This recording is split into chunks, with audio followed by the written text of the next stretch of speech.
Της Βέροιας.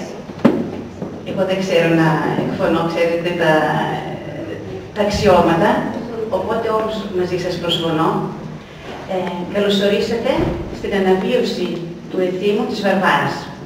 Φέτος έχουμε τη χαρά και την τιμή να έχουμε κοντά μας έναν εξαίρετο ιερέα με καταγωγή από τη Θράκη, τον Αρχιμανδρίτη, πατέρα Θεόφιλο Λεμοντζή. Αξίζει να ακούσετε μερικά λόγια για τη ζωή του. Ο Αρχιμανδρίτης, πατήρ Θεόφιλος Λεμοντζής, γεννήθηκε στο Κυπρίνο του νομού Εύρου, τόπο καταγωγής της μητέρας του. Βρέφος ακόμη εγκαταστάθηκε οικογενειακός στην πόλη του πατρός του, στην Καβάλα, οι γονείς του οποίου ήρθαν πρόσφυγες εκεί από την Ανατολική Θράκη. Τις εγκύκλιες σπουδές περάτωσε στην Καβάλα και κατόπιν σπούδασε στην Ανώτερη Ιερατική Σχολή Θεσσαλονίκης, 1974 με 1976. Το 1967, έφηβος ακόμη, χειροθετείται αναγνώστης από τον Μακαριστό Μητροπολίτη Φιλίππων και μετέπειτα Περιστερίου Αλέξανδρο. Παράλληλα με τις σπουδές του, μαθητεύει ως ιεροψάτης στο αναλόγιο της ενορίας του Τιμίου Σταυρού στην Καβάλα επί 7 ετία. Το 1976 μεταβαίνει στην Αγγλία, όπου χειροτενείται διάκονος και πρεσβύτερος υπό του αγυμνής του Αρχιεπισκόπου Θειατήρων Αθηναγόρου του Κοκκινάκη, όπου και αναλαμβάνει την διακονία ελληνοορθόδοξης κοινότητας για 4 περίπου έτη στο Ανατολικό Λονδίνο. Το 1980 εισάγεται στη Θεολογική Σχολή του Αριστοτελείου Πανεπιστημίου Θεσσαλονίκης, από όπου αποφυτά τον Ιούνιο του 1984. Ευθύς αμέσως μεταβαίνει στην Αγγλία για μεταπτυχιακές σπουδές στο Πανεπιστήμιο του Τούρχαμ. Το 1986 επιστρέφει στη Θεσσαλονίκη, όπου και περατώνει στο Αριστοτέλειο Πανεπιστήμιο της Θεσσαλονίκης τις μεταπτυχιακές του σπουδές. Το 1987 διορίζεται καθηγητής στη δευτεροβάθμια εκπαίδευση στη γενέτειρά του στην επαρχία Ορεστιάδας Εύρου. Το 1998 λαμβάνει το διδακτορικό του δίπλωμα με τίτλο «Η χρήση της Αγίας Γραφής από τον Άγιο Επιφάνιο Κύπρου εναντίον των αιρέσεων». Υπηρέτησε ως εφημέριος στην Ιερά Μητρόπολη της Νέας Κρήτης και Καλαματιάς το 1980 με 1982 και ως εφημέριος ιεροκήρυξ επί σειρά ετών στην Ιερά Μητρόπολη Ιερισσού, Αγίου Όρους και Αρδαμερίου. Από το 1994 έως σήμερα, 20 δηλαδή περίπου χρόνια, υπηρετεί ως Αρχιερατικός Επίτροπος Καμπανίας της Ιεράς Μητροπόλειας Βερίας, Καμπανίας και Ναούσης, με ιδιαίτερη φροντίδα στη θεματική της νεότητας και της οικογένειας. Σήμερα δηλαδή, ο πατήρ Θεόφιλος είναι ιερέας στη Χαλάστρα.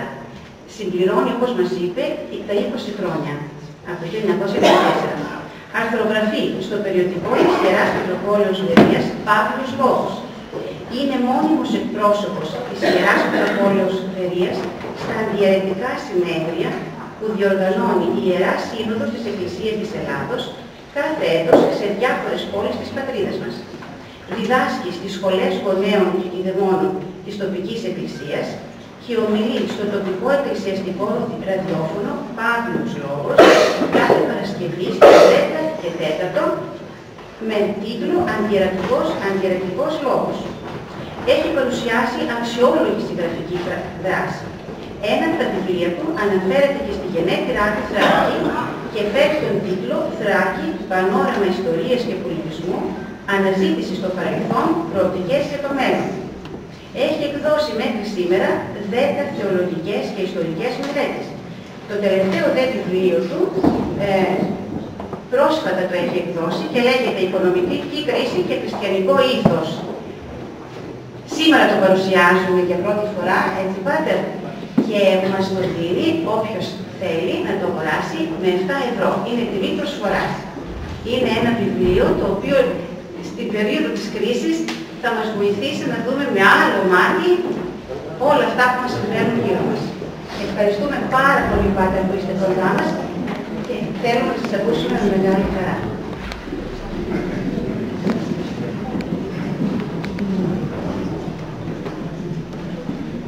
Σας ευχαριστώ, κύριε Ανθούλα, για την παρουσίαση της ταπεινότητάς μου. Πρωτίστως, σας μεταφέρω τις ευχές και τις ευλογίες του Σεβασμιωτάτου Μητροπολίτου μας κύριου Παντελεήμονος, ο οποίος, για λόγους υποχρεώσεως, δεν βρίσκεται σήμερα παρότι θα επιθυμούσε μαζί μας. Εντιμότατε, κύριε Πρόεδρε της Θρακικής Εστίας της πόλης Βερίας, κύριε Ευστάθιε Μακάλη, αγαπητοί μας συμπατριώτες, θεωρώ μεγάλη τιμή την πρόταση που μου εγένετο να είμαι ο ομιλητής της εκδηλώσεως και εορτής, βοηθιά μας σήμερα της Αγίας Βαρβάρας, της ημέρας για την Αγία Βαρβάρα, και κατά συνέπεια για το καθαρός παραδοσιακό θρακιώτικο έθιμο της Βαρβάρας, ώστε και από αυτής της θέσεως να εκφράσω για μία άλλη φορά την ευγνωμοσύνη μου προς τον Πρόεδρο, αλλά και τα μέλη της Θρακικής Εστίας της Βερίας, αφού στο πρόσφατο παρέλθον η Θρακική Εστία παρουσίασε ενθέρμως το βιβλίο μου που ανέφερε η κυρία Ανθούλα, Θράκη, πανόραμα ιστορίας και πολιτισμού, αναζήτηση στο παρελθόν και προοπτική για το μέλλον.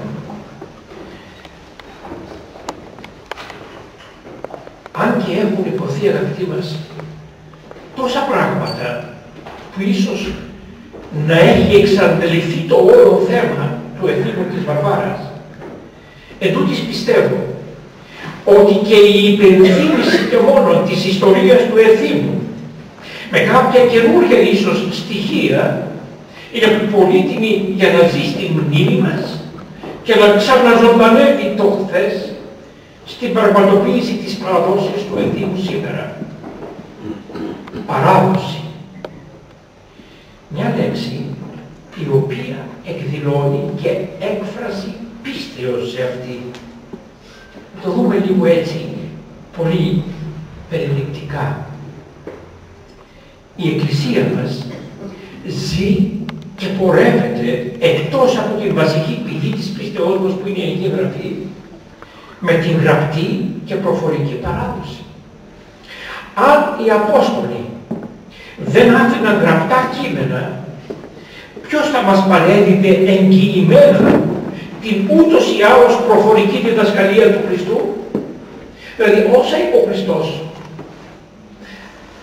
δεν τα έγραφαν αμέσως. Αυτά εγγράφησαν πολλά χρόνια μετά. Πώς διασώθηκαν? Από λόγο σε λόγο. Αυτό είναι η προφορική παράδοση.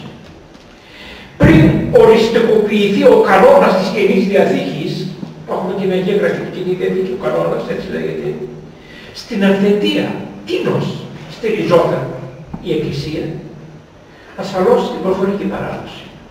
Έτσι λοιπόν, στο διάβα του χρόνου, η Εκκλησία διέσωσε πλήθος στοιχείων παραδόσεων που δημιούργησε ο πιστός λαός μας, συνδέοντάς τα με τη ζωή και τη λατρεία της, κυρίως τις μνήμες των Αγίων, καθώς βεβαίως τις μεγάλες δεσποτικές και τεωτερικές εορτές. Ήρθε μετά η λαογραφία, η οποία εμπόνιασε και αυτή τα έθιμα τα οποία έθιμα δημιουργήθηκαν πάλι μέσα από τις γιορτές της Εκκλησίας. Και για το Πάσχα και τα Χριστούγεννα, για την Παναγία, πώς πανηγυρίζουν κάθε χωριό που έχουν τα πανηγύρια τους στη μνήμη των Αγίων που κρατάει το χωριό. Και η Βαρβάρα που θα πούμε και όλα αυτά, όλα δεν είναι τίποτα άλλο παρά παράδοση η οποία έγινε μέρος της λατρείας της Εκκλησίας. Γιατί συμμετέχοντας στην παράδοση πάμε έτοιμοι. Σε πολλά πράγματα νηστεύουμε, κοινωνούμε, συγχωρούμεθα μεταξύ μας και όλα αυτά δεν είναι τίποτα άλλο παρά θρησκευτικά στοιχεία τα οποία εξέφρασαν τούτο το ευλογημένο έθνος λαό και το διατήρησαν μέχρι σήμερα. Στην εποχή του άκρατου ηλισμού που ζούμε, να καλωσορίσουμε και τον Γενικό Αρχιερατικό Επίτροπό μας, τον πατέρα στην αγορά, που μας τιμά με την παρουσία του. Ευλογείτε. Καλωσορίσατε.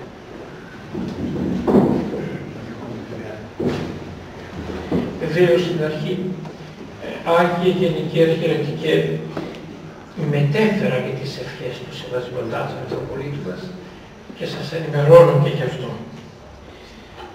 Λέμε λοιπόν, στην εποχή του άκρατου ηλισμού που ζούμε, για να δανειστώ τις ωραίες αυτές σκέψεις μιας ομιλήτριας πριν από μερικά χρόνια στην παρούσα εορτή, υπάρχουν ακόμα άνθρωποι οι οποίοι κόντρα στο ρεύμα των καιρών που τείνουν να αποκόψουν τον άνθρωπο από τις ρίζες του, αφιερώνουν ατέλειωτες ώρες από τον ελεύθερο χρόνο τους στη διάσωση και διάδοση της πολιτιστικής μας κληρονομιάς, δίνοντας μάχη με την λησμονιά και την κοινωνική αδιαφορία, αν θέλετε, και φροντίζοντας να μεταλαμπαδεύσουν αυτή τους την αγάπη στις νεότερες γενιές. Και βέβαια, μεγάλη ευγνωμοσύνη οφείλει να μπροστά ο λαός της Βέριας στη θρακική ΕΣΤΙΑ, η οποία με τις πολλές δραστηριότητές της συμβάλλει τόσο στη διατήρηση της θρακιώτικης παράδοσης, όσο και στην διάδοσή της στους νεωτέρους μας. Και αυτό για να κοιμούνται ήσυχα αυτοί που έφυγαν, ότι αυτοί που έμειναν δεν ξέχασαν, αλλά διαφυλάγουν αυτά που δέχτηκαν και τα παραδίδουν όπως τα άφησαν, ώστε η πλούσια θρακιώτικη παράδοση να συνεχίσει να ζει και να θυμίζει την αγέροχη φυλή των Θρακών, μία από τις αρχαιότερες ελληνικές φυλές που αν έχασαν τα πάτρια εδάφη τους, δεν έχασαν όμως και την ταυτότητά τους. Ας δούμε όμως περιληπτικά τον βίο της σήμερα εορταζομένης Αγίας Μεγαλομάρτυρος Βαρβάρας. Κατά το συναξάρι, η Αγία Βαρβάρα γεννήθηκε κάπου στην Ανατολή γύρω στα 300 μετά την ώρα. Μαρτύρησε με τους τελευταίους διωγμούς εναντίον των χριστιανών. Ο πατέρας της Διόσκουρος ήταν ένας πλούσιος Έλληνας και ο πάρχης της ιδιοπόλεως του Ρωμαϊκού κράτους και φυσικά ειδωλολάτρης. Η Αγία Βαρβάρα από μικρή ήταν πολύ όμορφη και ο πατέρας της την ηγάπα για να αποφύγει τους κινδύνους κάθε επικοινωνία της με τον έξω κόσμο, την έκλεισε σε ένα πύργο, λέγει το συναξάριό της, από όπου της παρήχε όλα τα αγαθά. Κατά τη διάρκεια του εγκλισμού της, διδάχτηκε τον χριστιανισμό από μία ευσεβή χριστιανή που ήταν στην υπηρεσία της. Φεύγοντας ο πατέρας της, άφησε εντολή να κατασκευαστεί ένα λουτρό στον πύργο και σε αυτόν να ανοιχτούν το παράθυρα. Η Αγία Βαρβάρα έδωσε εντολή να ανοιχτεί και ένα τρίτο, φέροντας έτσι να μαρτυρήσει την πίστη της στον τριαδικών Θεών. Γυρνώντας από το ταξίδι ο πατέρας της και βλέποντας το τρίτο παράθυρο ευθύμως, το θυμό του αύξησε η άρνηση της Αγίας να δεχτεί τα συνοικέσια, τα προξενιά που λέμε, που είχε φέρει μαζί του ο πατέρας της και η οποία ομολόγησε ότι ήταν πλέον χριστιανή και όχι ειδωλολάτρησα, καθώς και το ότι μπροστά του η Αγία Βαρβάρα έκαμε το σταυρό της. Στο θυμό του πάνω ο πατέρας της προσπάθησε να την αποκεφαλίσει και η Αγία τράπηκε σε φυγή. Κατά τη διάρκεια της φυγής της βρέθηκε στο βουνό, όπου κρύφτηκε σε ένα βράχο, που αυτός ο βράχος άνοιξε θαυματουργικά στα δύο. Ένας βοσκός που είδε αυτό το θαύμα, τον έφερε στον πατέρα της, ο οποίος τελικά συνέλαβε την Αγία και την οδήγησε στον έπαρχο της περιοχής, ονόματι Μαρκιανό. Εκεί η Αγία ομολόγησε για μια ακόμη φορά την πίστη της και περιγέρασε τα είδωλα. Ο έπαρχος, θαυμάζοντας την ομορφιά της, προσπάθησε στην αρχή να την μεταπίσει, όπως διαβάζουμε στους βίους των πολλών Αγίων και της Αγίας Εκατερίνης και της Αγίας Παρασκευής. Βλέποντας όμως ότι εκεί ήταν ανέρδοτη, την υπέβαλε σε διάφορα βασανιστήρια. Ένα από αυτά ήταν και η περιφορά της στους δρόμους η γυμνή. Όταν το άκουσε αυτό η μάρτης, προσευχήθηκε στον Θεό με θέρμη, να μην την αφήσει να το πιαστεί έτσι. Και ο Θεός την άκουσε. Τα φορέματά της αφαιρούνταν, αλλά κατά τρόπο θαυμαστό, άλλα ωραιότερα αντικαθιστούσαν αυτά που τις έπαιρναν. Μια γυναίκα μάλιστα η Ιουλιανή, όνομά της, βλέποντας το θαύμα αυτό, θέλησε να διακηρύξει και αυτή την πίστη της και να υπομείνει μαζί με την Αγία Βαρβάρα τα μαρτύρια.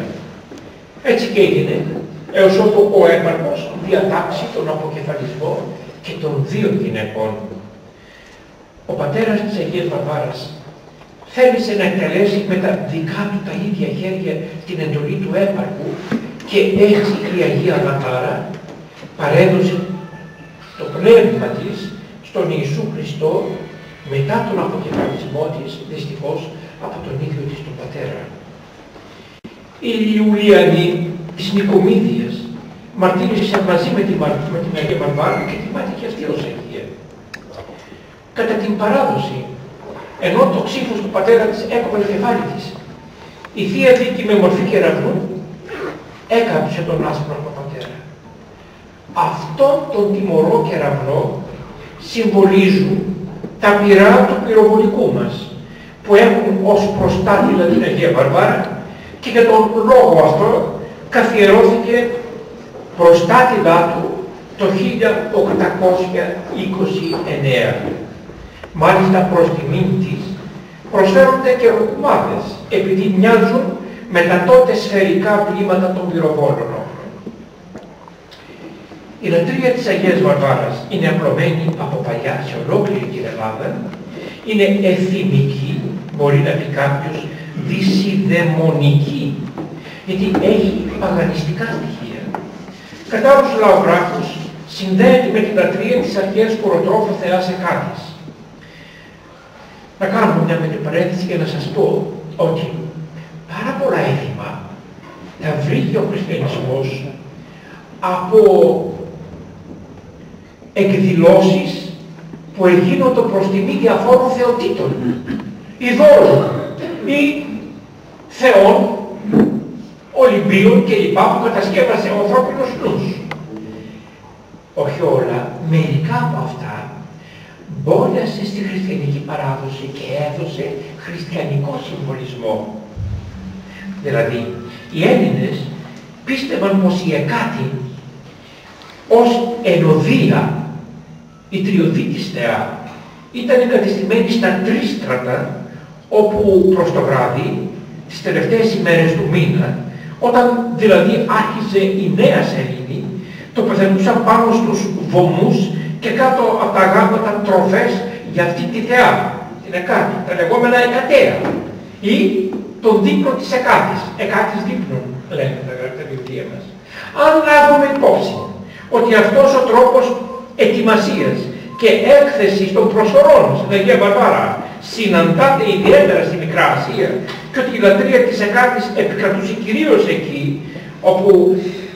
από όπου η τριωδίτης θεά μεταφέρθηκε νωρίς στην αρχαία Ελλάδα ως θεά της μαγείας, καταλαβαίνουμε ποια αρχαία θεότητα αντικατέστησε ως βοηθός του ανθρώπου τότε, την εποχή εκείνη, η Αγία Βαρβάρα. Γιατί κι άλλοι Άγιοι αντικατέστησαν και παλιούς θεούς. Τι ελατρεύεται στον κόσμο των ειδώνων ως θεός της θάλασσας? Ο Ποσειδών. Μέσα από τα θαύματά του και μέσα από μια παράδοση έφερε τον Άγιο Νικόλαο να είναι προστάτης των ναυτικών. Όχι ότι βεβαίως ανήκει σε εκείνη την μερίδα των ανθρώπων που πιστεύουν ότι άλλαξε το όνομα του Ποσειδώνος, αλλά διότι οι άνθρωποι έχουν και είχαν ως πολύ μεγάλη έκφραση ανάγκης να εκφράσουν θρησκευτικότητα, προσευχή σε δυνάμεις, και έτσι δημιουργήθηκαν οι θεότητες των διαφόρων στοιχείων της φύσεως. Έπαθε ένας κεραυνός, σκότωνε ένα πρόβατο, ξέρω έναν άνθρωπο, έσκυζε ένα δέντρο. Δεν μπορούσε να το εμπνεύσουν, τον ονομάζαν Θεόν. Γινόταν ένας σεισμός. Έπρεπε να σκίσετε η γη, να καταπίνει τους ανθρώπους και τα διάφορα χτίσματα και το ονόμαζαν Θεό. Έπρεπε ένα τεράστιο ζώο, το ονόμαζαν Θεό.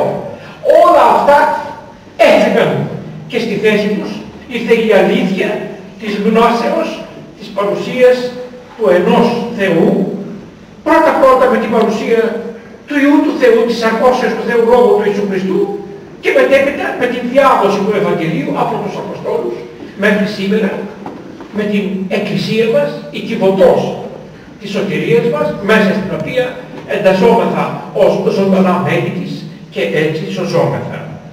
Η Αγία Βαρβάρα, ως συμπαραστάτης των προβλημάτων του ανθρώπου, που μπορεί να αντικατέστησε την αρχαία θεότητα, αλλά η Αγία Βαρβάρα θεωρείται από τους κατοίκους της Θράκης ως η μεσήτρια πρεσβεύτρια, Αγία των προβλημάτων και των αναγκών ενώπιον του Θεού, όπως μέχρι σήμερα τιμούμε τους Αγίους μας. Τους Αγίους μας, ξέρετε, δεν τους λατρεύουμε, τους τιμούμε, λατρεία στο Θεό αποδίδουμε. Αλλά πέρα από την τιμή που δίδουμε και τους ευχαριστούμε και τους παρακαλούμε να μεσητεύσουν για όλα όσα κάθε άνθρωπος θέλει να αφήσει μέσα από την προσευχή του στην τιμή της Αγίας και του Αγίου. Η Αγία Βαρβάρα θεωρείται ακόμη προστάτηδα των παιδιών από τις κακές παιδικές ασθένειες και ιδιαίτερα της ευλογιάς, που προκαλούσε πολλούς θανάτους στον παιδικό πληθυσμό. Γι' αυτό καθιέρωσαν στη γιορτή της για να την γλυκάνουν, να μοιράζουν γλυκό. Το ονόμασαν Βαρβάρα. Ο λαϊκός τρόπος λατρείας διαφέρει από περιοχή σε περιοχή. Στη Μικρά Ασία συναντάμε τις Μιλόπιτες, πανσπερμία, την έκθεση στο τρίστατρο, όλα αυτά τα οποία σας είπα ότι είναι συνδεδεμένα με την λατρεία της Θεάς Εκάτης. Η σημαντικότερη όμως λαογραφική και πανελλήνια προσφορά προς την Αγία Βαρβάρα είναι το εορταστικό κολυβόζουμο, που αλλιώς ονομάζεται και Βαρβάρα. Προσφέρονται στην ωραία Αγία για να κρατήσει τα πρόσωπα όλων ωραία και μακριά από τις δυσμορφίες της ευλογιάς που αφήνει η ασθένεια. Γι' αυτό σύμφωνα με το έθιμο θα φάνε όλοι από τη Βαρβάρα και θα μοιράσουν και στους άλλους. Θα λέγει κανείς μια κοινωνία αμυντικής αλληλεγγύης. Το έθιμο της Βαρβάρας, όπως είναι γνωστό σε όλους μας, ήταν πολύ διαδεδομένο στην περιοχή της Θράκης και στην Ανατολική Μακεδονία. Πρέπει να είναι συνδεδεμένο με την προβολή της θρησκευτικής, της θεραπευτικής ιδιότητας της Αγίας στην αρρώστια της ευλογιάς, αλλά και με την παραγωγή του σιταριού, τόσο απαραίτητο και την παρασκευή του πολύτιμου ψωμιού. Ακόμη υπάρχει και αυτή η παράδοση, σύμφωνα με την οποία την εποχή αυτή, όποτε έχει ολοκληρωθεί η εισφορά, δηλαδή από τις 21 Νοεμβρίου, που είναι τα εισόδια της Παναγίας της Μεσοσκορίτισσας, μέχρι τα Νικολοβάρβαρα, σε πολλά ελληνικά μέρη φτιάχνουν πολυσπόρια, μια πηχτή σούπα που περιέχει όλα τα είδη των δημητριακών και των οσπρίων. Εξευμερνιστική προσφορά στη γη που δέχτηκε το σπόρο του ζήτου. Οι αρχαίοι μας πρόγονοι είχαν ανάλογα και αναλόγου σημασίας παρασκευάσματα, τις πασπερμίες και τις πανκαρπίες. Είναι προφανές ότι το σιτάρι είναι προσφορά στους θεούς και το ζουμί του είναι ιερό, είναι θρεπτικό, οπότε αξιοποιείται με διαφόρους τρόπους. Γίνεται περισσότερο ή λιγότερο επίσημο ανάλογα με την ποικιλία των υπολείπων υλικών που κατά περίπτωση προστίθενται και τα οποία είναι ανάλογα με τα τοπικά προϊόντα. Η Βαρβάρα παρασκευάζονταν με την παραμονή της εορτής της Αγίας Βαρβάρας και μοιράζονταν ανήμερα της εορτής της πρωί-πρωί. Και τότε έβλεπες από κάθε σπίτι να βγαίνουν παιδιά κρατώντας τα χέρια τους από το χερουλάκι τσίγκινα δοχεία με το γλυκό πολυβόζωμο, τη Βαρβάρα, και να το μοιράζουν στα σπίτια της γειτονιάς, από όπου επίσης έπαιρναν τη δική τους Βαρβάρα και την πήγαιναν χαρούμενα στα σπίτια τους. Έδιναν και έπαιρναν. Ήταν εκείνη η μέρα γιορτή για τα παιδιά. Και κάθε χρόνο την περίμεναν με μεγάλη χαρά, διηγούνται με συγκίνηση ακόμη και σήμερα οι μεγαλύτεροι. Έτσι λοιπόν η ατμόσφαιρα σε όλο το χωριό ήταν πανηγυρική, ήταν εορταστική. Το σπίτι έπρεπε οπωσδήποτε να λάβει από καθαριότητα και να είναι πανέτοιμο να δεχθεί κάθε επισκέπτη. Σε ένα μεγάλο πανηγύρι στην καρδιά του χειμώνα, έτσι εξελίσσονταν τελικά η γιορτή της Αγίας Βαρβάρας στη Θράκη μας, με τη Θρακιώτισσα γυναίκα, φορώντας την παραδοσιακή Θρακιώτικη φορεσιά να πρωτοστατεί στο όλο σκηνικό. Η Παρασκευή της Βαρβάρας είναι γνωστό. Θα το πούμε. Λέγεται ότι καθιερώθηκε από το εξής περιστατικό. Ο σατανικός νους του πατέρα της Αγίας Διόσκουρου είχε συλλάβει ένα σατανικό και αποτρόπιο σχέδιο για την εξόντωση των χριστιανών της περιοχής του.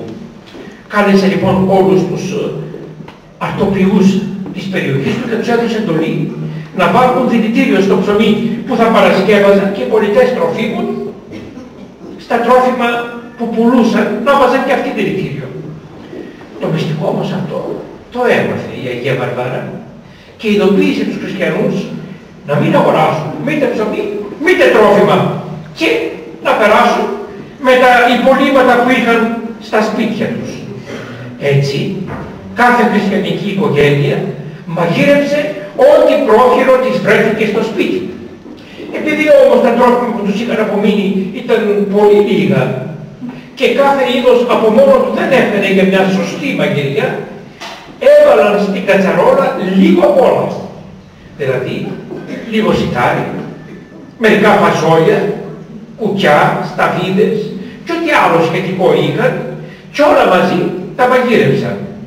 Έτσι, χάρη στη Βαρβάρα, σώθηκαν και από τότε σε ανάμνηση αυτού του περιστατικού καθιερώθηκε στη γιορτή της να μαγειρεύουν το παρασκεύασμα αυτό που είναι και γλυκό και φαγητό μαζί. Στη Θράκη μας χρησιμοποιούν 9 είδη για την Παρασκευή της Βαρβάρας. Σιτάρι, μίγδαλα, καρύδια, ρόδια, σταφίδες, κανέλα, σουσάμι, ταχίνι, φρούτα ψιλοκομμένα και κυρίως μήλα σκληρά. Στην περιοχή της Μακράς Γέφυρας και της Αδριανοπόλεως, οι γιαούροι έριχναν μέχρι 3 έως 4 κουκιά και όποιος τα έβρεσκε θεωρούνταν καλότιμος.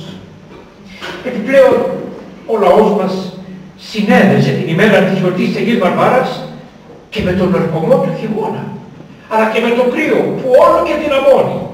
Και εσείς το ξέρετε αυτό, η Αγία Βαρβάρα βαρβαρώνει, ο Άγιος Σάββας σαβανώνει και ο Άγιος Νικόλας παραπώνει. Η Αγία Βαρβάρα μίλησε και Σάββας απεκρίθη. Ο Νικόλας έφτασε με χιόνια φορτωμένος. Γι' αυτό από τα παλιά χρόνια η γιορτή της Αγίας Βαρβάρας ήταν το χρονικό σημείο που σταματούσαν οι γεωργικές ασχολίες, αλλά και οι φροντίδες που είχαν σχέση με την καθότητα των σπιτιών. Και τις μεγάλες νύχτες του Δεκέμβρη, οι γιορτές των Αγίων της Εκκλησίας μας έδιναν την ευκαιρία στους ανθρώπους να ανταλλάξουν επισκέψεις και να απολαύσουν τη ζεστασιά των καλοστρωμένων σπιτικών. Δυστυχώς σήμερα, από τη μια ο σύγχρονος τρόπος ζωής και απ' την άλλη η εισβολή και της τηλεόρασης και του ίντερνετ στα σπίτια μας έγιναν αιτία να απομακρυνθούμε από τα παραδοσιακά μας πρότυπα, να διακόψουμε τις κοινωνικές μας επαφές και σταδιακά να χάνουμε την πολιτιστική μας ταυτότητα και την ανθρωπιά μας. Ευτυχώς όμως που υπάρχουν ακόμα άνθρωποι οι οποίοι κόντρα στο ρεύμα των καιρών που τείνουν να αποκόψουν τον άνθρωπο από τις ρίζες του, αφιερώνουν ατέλειωτες ώρες από τον ελεύθερο χρόνο τους στην διάσωση και την διάδοση της πολιτιστικής μας κληρονομιάς, δίνοντας μάχη με την λησμονιά και την κοινωνική αδιαφορία, αν θέλετε, και φροντίζοντας παράλληλα να μεταλαμπαδεύσουν την αγάπη τους αυτή στις επερχόμενες νεότερες γενιές. Επενούμε τις στρακιώτισσες γυναίκες που μέχρι σήμερα, κρατώντας την παράδοση από τις μητέρες τους, συνεχίζουν και τηρούν το έθιμο της Βαρβάρας και δίνουν έτσι την ευκαιρία σε όλους τους υπόλοιπους να γνωρίσουν το μεγαλείο της ελληνικής παράδοσης. Επενούμε τους στρακιώτικους συλλόγους σε όλη την Ελλάδα που αναβιώνουν κάθε χρόνο το έθιμο της Βαρβάρας και ιδιαίτερα και από τη θέση αυτή επενούμε τη θρακική ΕΣΤΙΑ της πόλεως μας, της Βερίας, που και εφέτος ετήρησε την παράδοση με την ταπεινότητά μου να σας μεταφέρω αυτές τις ολίγες ιστορικές μνήμες των προγόνων μας. Σας ευχαριστώ πολύ.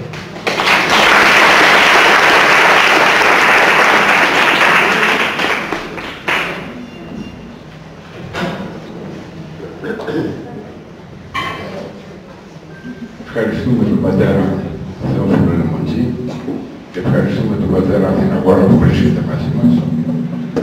Θέλω όλους να σας ευχαριστήσω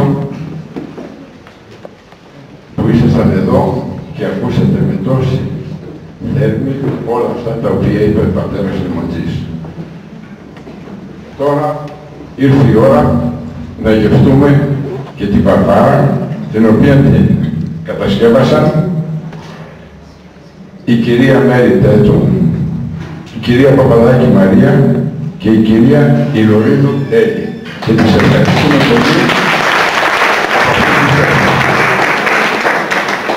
Πιστεύω ότι αυτά που ακούσαμε σήμερα, αν και έχουμε ακούσει πολλές ομιλίες για το θέμα της Βαρβάρας, αυτά που μας μετέφερε απόψε ο πατέρας Θεόφιλος, νομίζω ότι μας δίνουν μια άλλη διάσταση στην καθιερωμένη ετήσια αυτή εορτή. Και τον ευχαριστούμε πολύ για ό,τι προσφέρει με το συγγραφικό του έργο.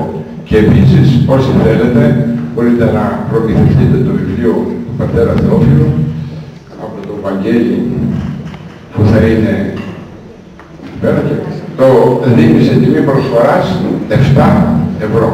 Όσοι θέλετε, μπορείτε να το προμηθευτείτε. Σας ευχαριστώ και τώρα θα σας προσφέρουμε την Βαρβάρα. Ευχαριστώ τις κυρίες που θα κάνουν